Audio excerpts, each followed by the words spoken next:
We will now invite Nandini Sengupta, journalist and author, Bal Sahitya Akademi Puraskar awardee,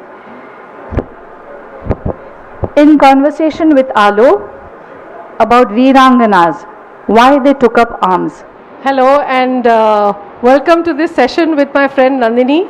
It's always an immense pleasure to talk to her, and not many of you know that right from PLF 2018, from the very first edition, she and I used to sit in our corner making the lists for books and creating our own little, creating the bookstall ready and the authors ready and all. So if the literary book element is there in this Festival of Arts and Ideas, a lot of credit and drive goes to her. So welcome Nandini, and always a pleasure to talk to you, and I like to talk to you because I'm so relaxed. I just don't have the stress. So thank you, Alo, and always a pleasure being here because this is home, and it's fun to talk to a friend and fun to talk to a fellow book lover. So your title has the word virangana. So does that mean female warrior? Like, would you like to? Is the definition that simple, or do you want to specify that? So I want to start off saying that virangana as a category is very specific to a timeline and came about for a very specific reason. Okay, to explain that, can I just take very quickly 2 minutes of the audience time to show a set of viranganas. We have a slide here, and you may wonder why is she giving us, a set of virangana slides. The reason I'm going to show these slides is because it gives you a timeline. And the slides, and this is by no means an exhaustive list. This is off the top of my head. I've just come up with this list, but 16, 17, 20 odd names. But look at the timelines. This is the interesting part of it.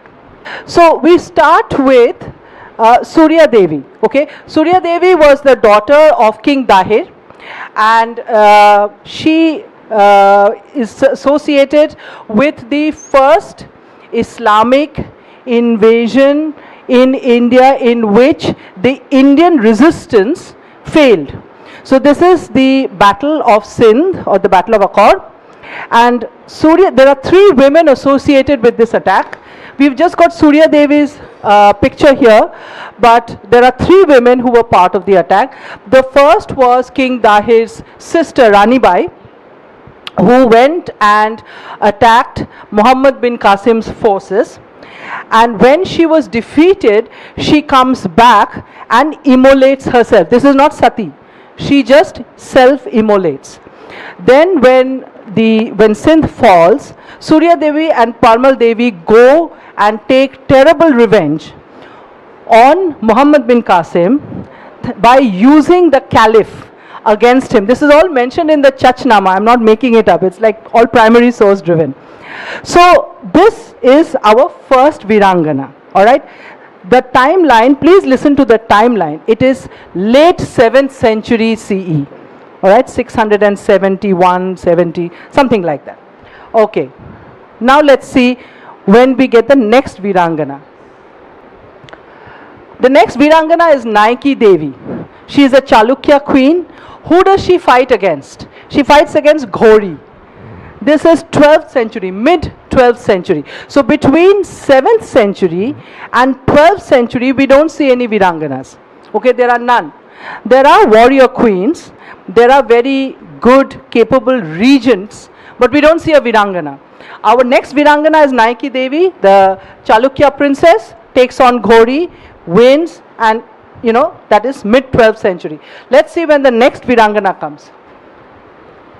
Kurma Devi. Kurma Devi of Chittor.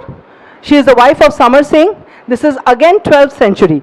We will of course see as we go down this list that there are several women of Chittor who pop up on this list of virangana, and there's a reason why, which we shall discuss as we go along. So Kurma Devi of Chittor, wife of Samar Singh, late 12th century, takes on whom?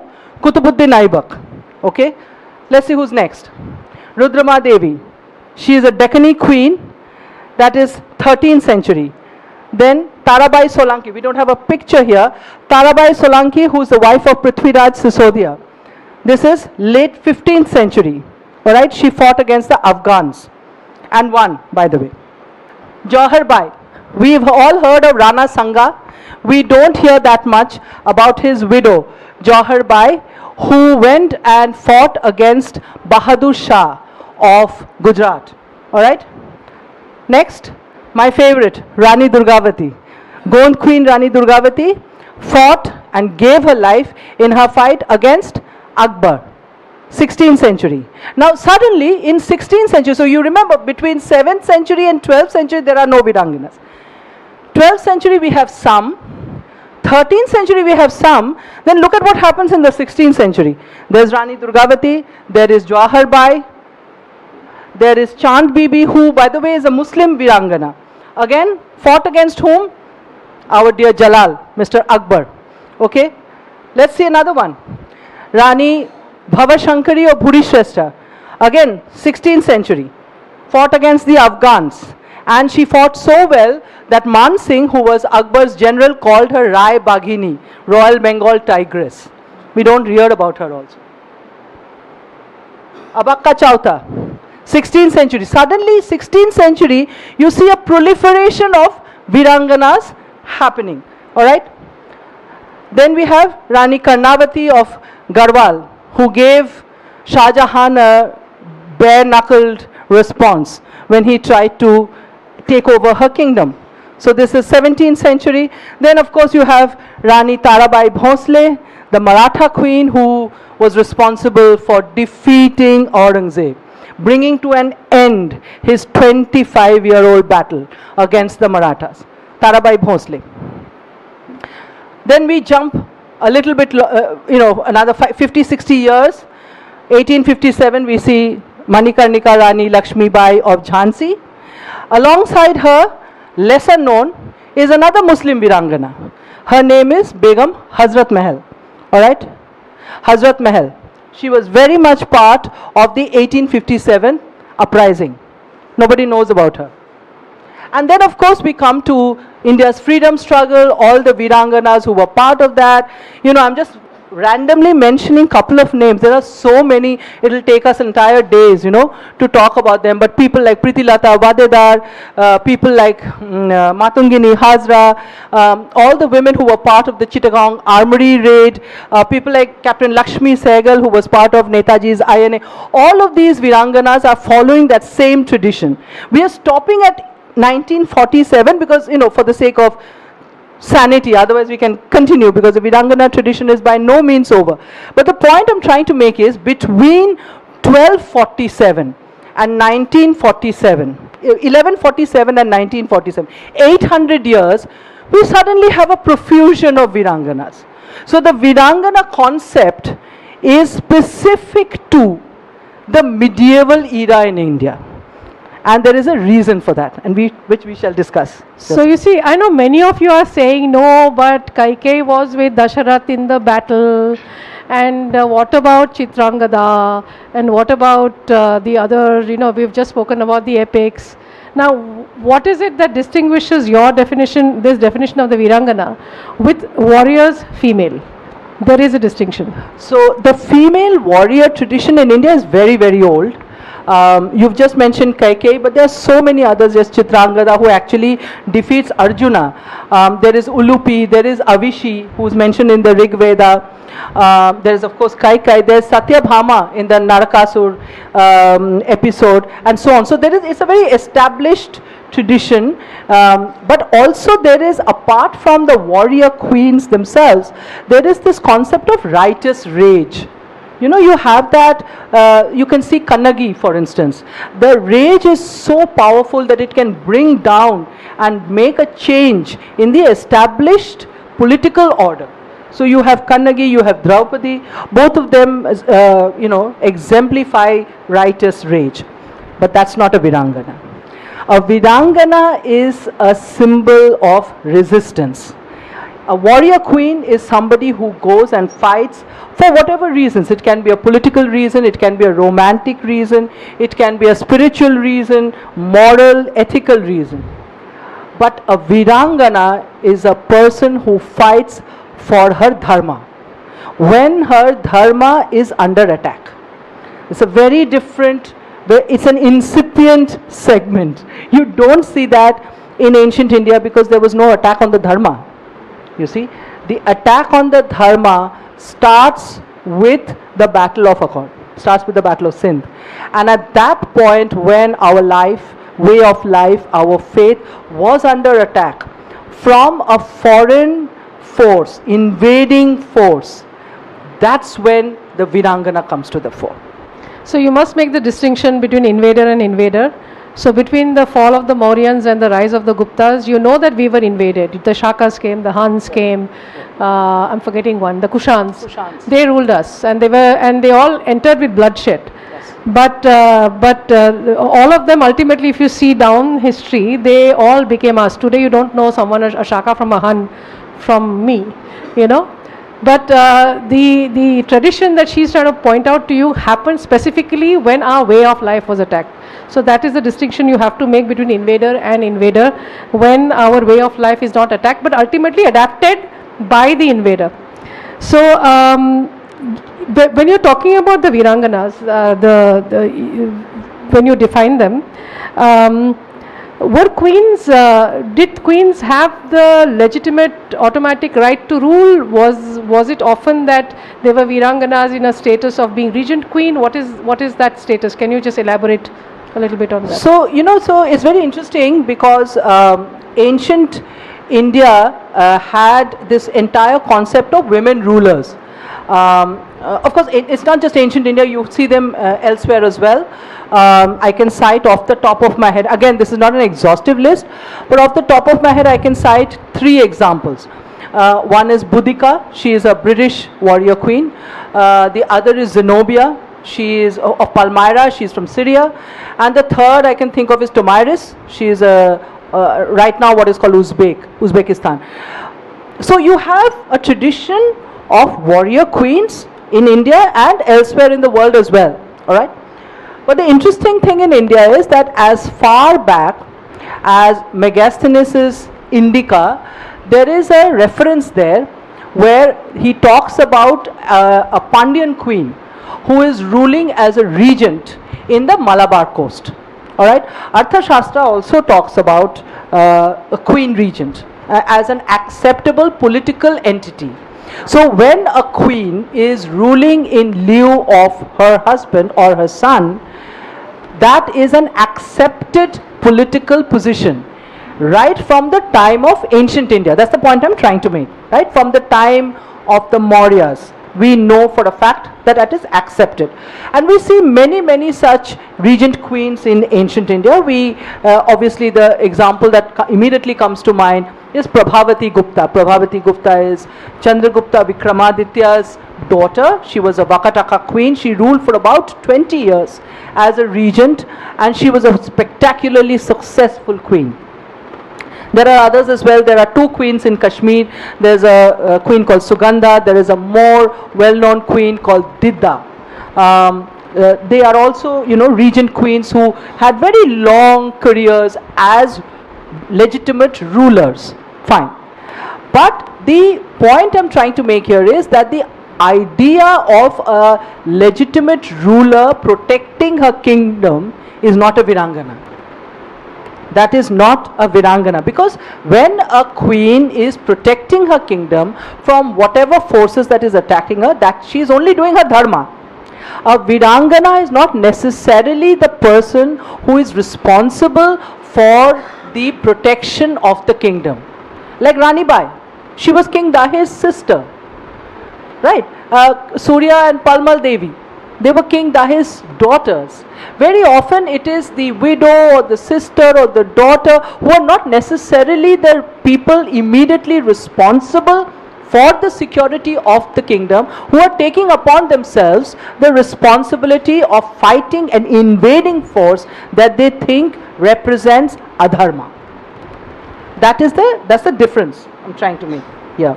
And also we have to, I'm going to make a little difference here specific to the Muslim viranganas, which I'm sure you will talk about. The interesting thing is, in the medieval era, We have viranganas standing up to people like Ghori, to people like Aibak, Qutbuddin Aibak, to people like Bahadur Shah, to people like all the Mughals, your Akbar, your Shah Jahan, your Aurangzeb, everybody, all of the Mughals. But there are also Muslim viranganas who are standing up to these people. Again, they fit into the virangana tradition because they're doing it exactly for the same reason. These people are invading outside forces.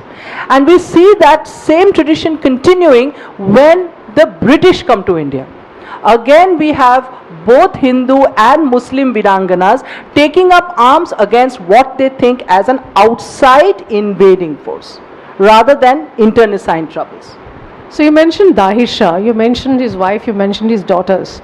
Now one of the first occurrences of johar, in fact not one of, the first occurrence of johar is during Muhammad bin Qasim's invasion of Sindh. So can you make a, are they all viranganas? Are they, what, can you make a distinction? How do you categorize this sacrifice versus? Yeah. So, okay, so first I want to debunk one very pernicious myth that has been taught about in many fora, that the johar is not a Hindu tradition. Okay. This is a pernicious myth. So every time I quote the Chachnama saying that the first johar happened with the Battle of Sindh, I am told no, there were johars happening before also in ancient India also, etc. That is not true.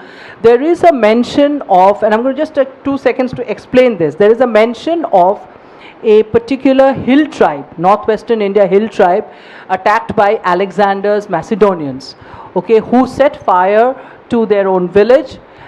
And Arian, the Greek historian, mentions this incident. But he also mentions the fact that when people were trying to run away from the inferno, they were being pushed back into it.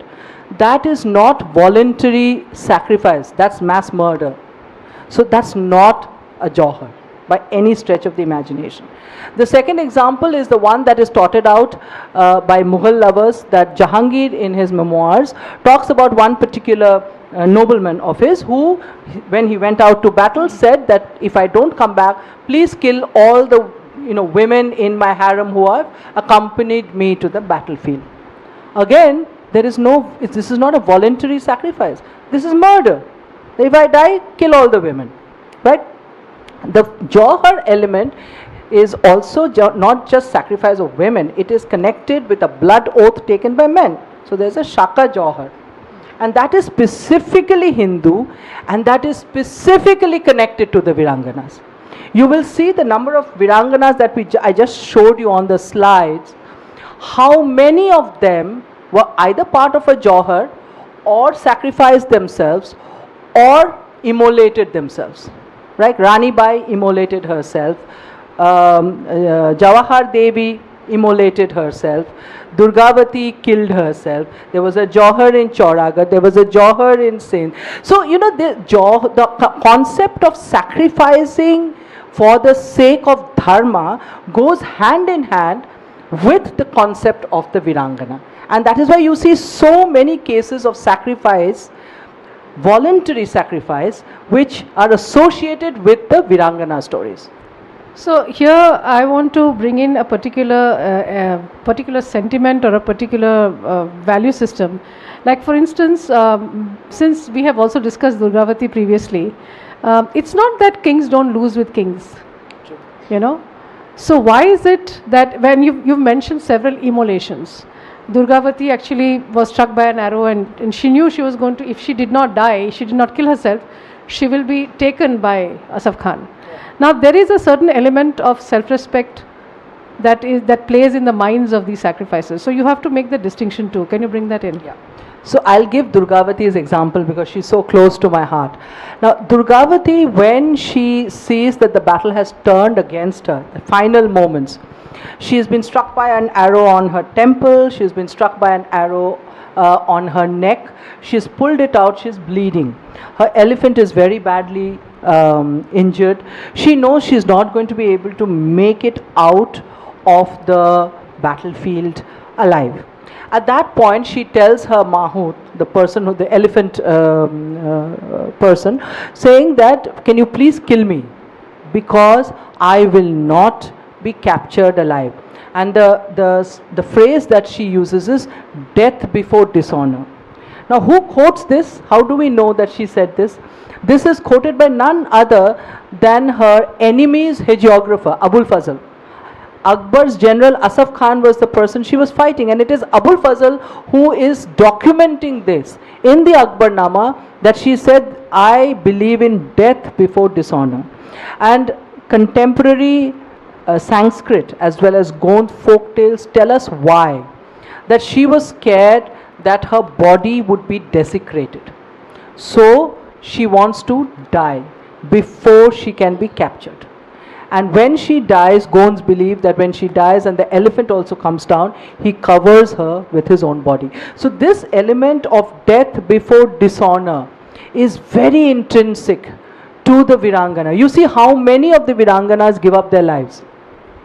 And they give up their lives knowing that if they are captured alive, that would be worse than death. Johar is also similar.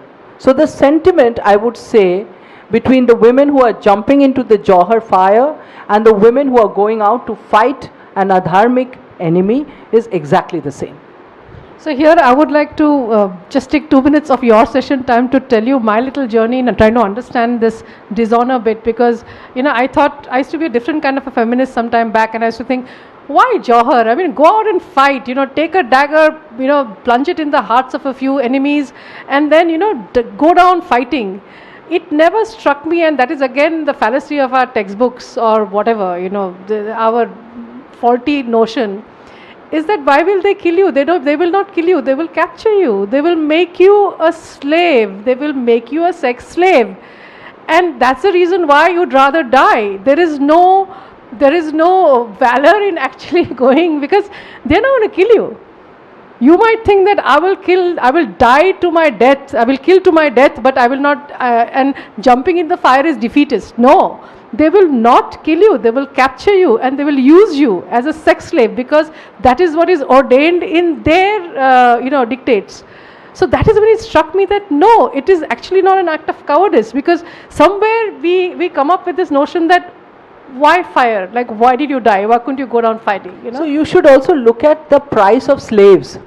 Ever since, so from the 11th century onwards, you look at the price of slaves, and if you just Google the price of slaves, you will find that it has come down drastically because of the hundreds and thousands of people who were caught and sold as slaves. And that was part of the, it was something that was done by the Turco-Mongols, it was done by the slave dynasty people, it was done by every single invader, including invaders from Europe, people from Portugal. The Portuguese did it, the Dutch did it. I'm not sure whether the French did it or not, but this was this was a way of making money. So why would you want that life? It's a fate worse than death. So that is the reason why you also have the Shaka Johar. I mean, people don't talk about the Shaka Johar enough, because when the women are jumping into the Johar fire, what are the men doing? They take a blood oath that we will come back only if we are victorious. Otherwise, we are not coming back. So it's a blood oath. It's a blood oath for both. So, this kind of a combined resistance to what they thought would be a fate worse than death is something that is exceptional in this part of the world. So you have established a particular timeline within which these Viranganas came about. Now, India is a big country, so can you give us a geographical spread? So again, this is very interesting, because we see a lot. If you just for argument's sake, let's go with Johar. Now, Johar as a tradition was not a pan-India thing. The Johar examples, again off the top of my head that I can think of, we find many examples in Rajasthan. We find many examples in central India. Bundelkhand, for instance, Rai Sen, Garha Mandla, Rani Durgavati's kingdom. We find one or two examples in the Deccan, I think one in Andhra Pradesh and one in Karnataka. So, but it is not something that you see, for instance, in Assam, or it is not something that you see in Bengal. You know, it is not a pan-Indian tradition. And again, the reason for that is the waves of invasions that are happening. What is the route that they are taking? If that route, if you follow the route, you will see why Johar became such an entrenched tradition in certain parts of India. And again, the virangana also, as a concept, we find clusters of viranganas in those areas where there are more johars and more blood oaths happening to take on the invading forces. Again, we see a lot of Rajasthan, a lot of central India. We find a lot of some in the south as well, the Deccani kingdoms. We find them in Marathwada. So we find Maharashtrian Maratha queens are amazing viranganas, and so on. So the idea, and of course, you know, we have some Bengali viranganas like Bhavashundari is a very interesting virangana. But the point I'm trying to make is that as the invading forces spread all over the country, the spread of the tradition of virangana also followed suit. So everything in our history has a Marxist take. So does the virangana tradition have a Marxist take? Dear God, I hope not. But you know, I would want to make a point here that the virangana, particularly from the 16th century onwards, there are examples of Muslim viranganas.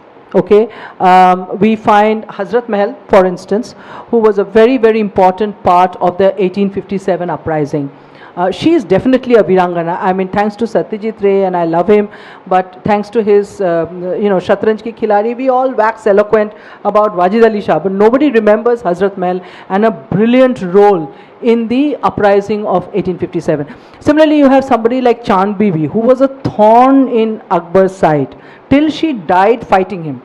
So the concept of a Muslim virangana, again, I am not sure it can be seen anywhere except in the subcontinent. In the what is now the Islamic world, there are warrior queens. You know, Genghis Khan's daughters were quite fierce warriors apparently, and like I've said, Zenobia and Tomyris and all these people, but they are all pre-Islamic. Post-Islam, there aren't that many examples of Muslim viranganas outside of the subcontinent. So clearly this is a tradition that is very rooted in the soil of this subcontinent. So, you know, this is, whenever I have had this discussion with you, Vikram's book of Bravehearts kept echoing in my head, and he places Ahilyabai also among the Bravehearts. Absolutely. So, how do you qualify her qualities?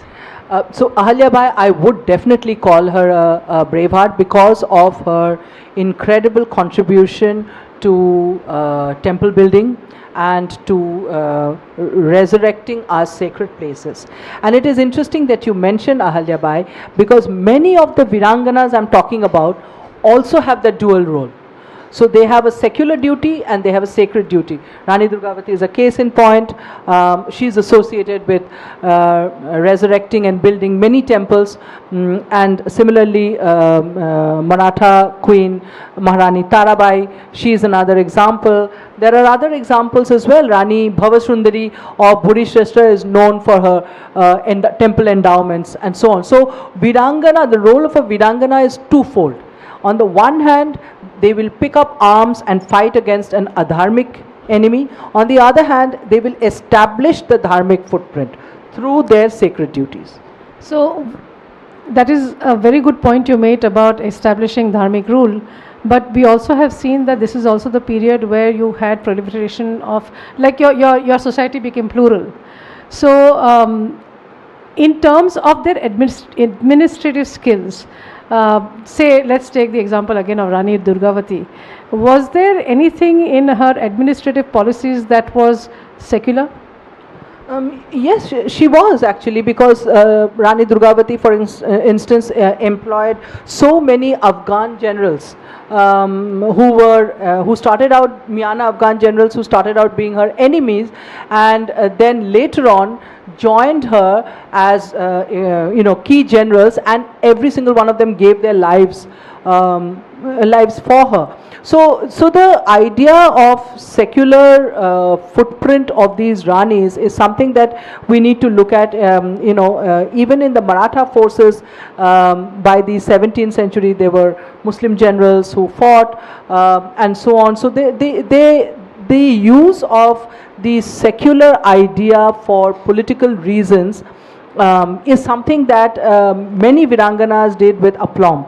Now at this point I just want to make a distinction between viranganas and queens who used secularism as a political tool. I can give the example of a character called Begum Samru. If you just Google her, you will see she's a fascinating character. She is a 1800s character, 19th century, and she is a survivor. So she goes from Hindu to Muslim to Christian to Hindu to Christian to Muslim or whatever. She changes religion. She marries 2-3 times and expands her territory and all of that. So she's a very colorful character. But the point I'm trying to make is she is a politician. She is not a virangana. She had a very successful kingdom. She from a little zamindari at Tikana, she gets a very substantial kingdom and she rules it and all of that. But she is not a virangana. There's nothing virangana like in her activity. Similarly, if you look at say Didda of Kashmir, Didda is more a politician than she is a virangana. Durgavati is also a good politician, but she is primarily a virangana. So you mentioned fleetingly the Arthashastra, and when I was reading a translation of the Arthashastra, I realized that I'm saying this because you're making a distinction between a female warrior and someone who defends herself. It's dishonor, death over dishonor. And it's something that modern feminists probably don't know. So can you just tell us a little bit about the kind of female warriors and the kind of responsibilities they had for the immediate proximate security of the king? Can you just tell us a little bit about that role women had? So this is very interesting because if any of you are interested, you should Google some of the friezes that came out with the Chandraketugarh horde. Now what is interesting there are figures of women warriors, women security guards, right? So this is not the only place that we see them. We see them, if you go to Chennai Museum, Chennai Egmore Museum, there are these Amravati marble displays. Again, you'll see the same thing. Women as Dwarapalas, women as security guards or soldiers. We see that also in the Kushana Gandhara horde, same kind of positioning. Now, so we see that in ancient India, it was an established tradition for women to have security jobs. It's like, today in our army we have women pilots, or we have women, in infantry or different roles. We have them in martial roles, but that's a job also, right? So these women were employed in martial roles, but they are not viranganas. You see, a virangana's role is specific to leading an attack against or resistance against adharma. And these women were just, they were security guards. If there was an attack on the king, they would protect the king. If there was an attack on the city, they would protect the city. But there's no concept of adharma there. And you made a very interesting point about the Kushans and the Huns. The Huns were horrendously brutal and all of that. But all of them got assimilated into India. And many of them became Buddhist, many of them became Hindu, Meherkula is a good example, and so on. The Kushans also, they came from, Central Asia, became totally Indianized and settled in. The people who didn't settle in are the ones who spawned the Virangana. So we have about 8 minutes. Yeah, about 8 minutes. Shall we throw it open to questions?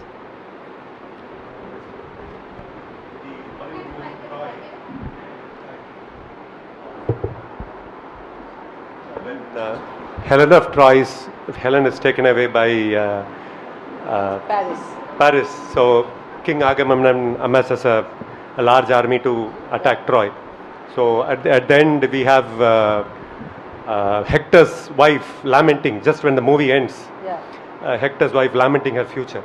So are there references to something similar to johar in Greek, Roman, or other European civilizations that you have come across? No. Johar is a very specifically. See, what happens is people confuse. Like I talked about the reference by Aryan, right, in Alexander's invasion. People confuse mass murder as johar. Johar is not mass murder. Johar is when people take a voluntary vow and jump into this. So it's voluntary. Nobody is forcing them. The threat of being, their modesty being outraged. Not just is modesty. There in every not war. just modesty. They are going to be treated in a manner that is so horrific that they prefer death. Right, and it is interesting you mentioned Troy, because I also wanted to mention how the virangana tradition sort of panned out in early Bollywood. There are many examples of early Bollywood. This is 1930s, 1940s films about virangana. There's a film called Virangana. Then there is a film called Gallant Girl. Then there is a film called Maharani Tarabai, Maharani Ahalya Devi. So there is an entire tradition of making virangana movies in the 40s. Of course, many of them were not necessarily based on historical characters. They were completely fictional characters as well, Hunter Wali and so on. So, but the tradition is there of sort of valorizing this fierce feminine. But my central question is this something unique to India? This is unique to India. Johar is not something you see anywhere else.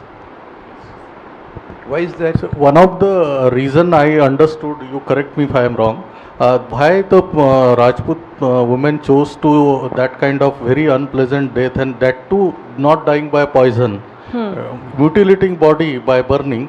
Is that the practice of these invaders, even using the dead body of a beautiful woman? Is it true for that? Well, Gond songs reference this. Gond songs reference this. The fact that Rani Durgavati was very insistent that her dead body not be desecrated is something that is mentioned in Gond folk tales. Is there in my book. The fact that the elephant covered her body, the Gonds believe that the elephant protected her even in his death, is something that is there in Gond songs. They have talked about dead bodies being desecrated and so on. So certainly Gond, I mean, if you look at secondary sources, certainly Gond songs talk about it. Why is that you have not spoken about women in South India? Rani Mangamma. Abakka Chauta, she's there in my she is there in my list. No, so there are many Chelamma is there. There are many. This is just this is not an exhaustive list, but the virangana tradition is very much part of South India as well.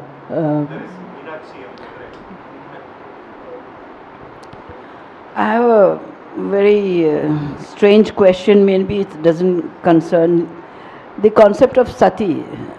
Would you associate in one form or the other to this viranganas? No. Sati, again, we have to be a little bit careful when we talk about sati, because it has been hijacked for various agendas. Sati as a concept is very old. It is not something that it predates Johar by millennia. Because there is a reference to a sati in the Mahabharata as well. I think Madri commits sati. So sati as a concept is a very old concept, but we have to understand that the sati happened in, there are 4 or 5 points that we must remember. Number one, it was always meant to be voluntary. not forced. Number two, if the queen had a child, she was not allowed to do sati. So the example I've just come across, reading Maratha history. For instance, when Raja Ram dies, then the queens want to commit sati, and then the Sardars say, no, you cannot, you have children to look after. So even Shivaji, when he dies, only one queen commits sati. The one who has a child does not. So Soyarabai does not commit sati. So what I'm trying to say is, sati, it was something that if you had a child, you did not commit sati. Sati was something that you did out of respect for your partner, and it was entirely voluntary. It became a form of coercion in some instances in some parts of India towards the latter half of the 18th century. But in its original form, it was something very different, and it has nothing to do with the Virangana. Yeah, this is so Rani Durgavati, the Rajput princess, marrying Dalvir Shah from the Gond community, which is somewhat lower in status compared to Rajputs. So do you find it, what is the significance of this thing? So just like the way I was talking to you before, so this reminds me of Rukmini sending message to Krishna to kidnap and marry her. So what is the significance of this in the Indian history? So Jatayuji, it's interesting you mentioned Rukmini, because in G.B. Bhave's book on Rani Durgavati and this whole episode where she's running away with Dalpat Shah, he references Rukmini. The Gonds, they are tribals. So I don't believe in lower or higher caste or whatever, but they were certainly different from the Chalukyas, the Chandels, who are the Rajput lineage to which Rani Durgavati belongs. But this is unusual, although Rajputs marrying non-Rajputs is not unusual. We were just chatting a while ago, and I gave you a couple of examples. Chedi Prince Karna, he married a Hun princess. Allata, who was the Guhilla prince of Mewar, married Hariya Devi, who was a Hun princess. So there are lots of examples of Rajputs marrying non-Rajputs. In the Gond dynasty itself, the dynasty founder marries Ratnabali, who is a Gond princess. He is a Kshatriya, and then he founds Rajgonds. So it's not unusual. What is unusual is a Chandel princess marrying, a Rajput princess marrying a not a Rajput prince marrying a non-Rajput. That is interesting, and I have faced a lot of criticism for my book because I have said that Rani Durgavati went in for an intercaste marriage. So I think that is wonderful, but each to their own.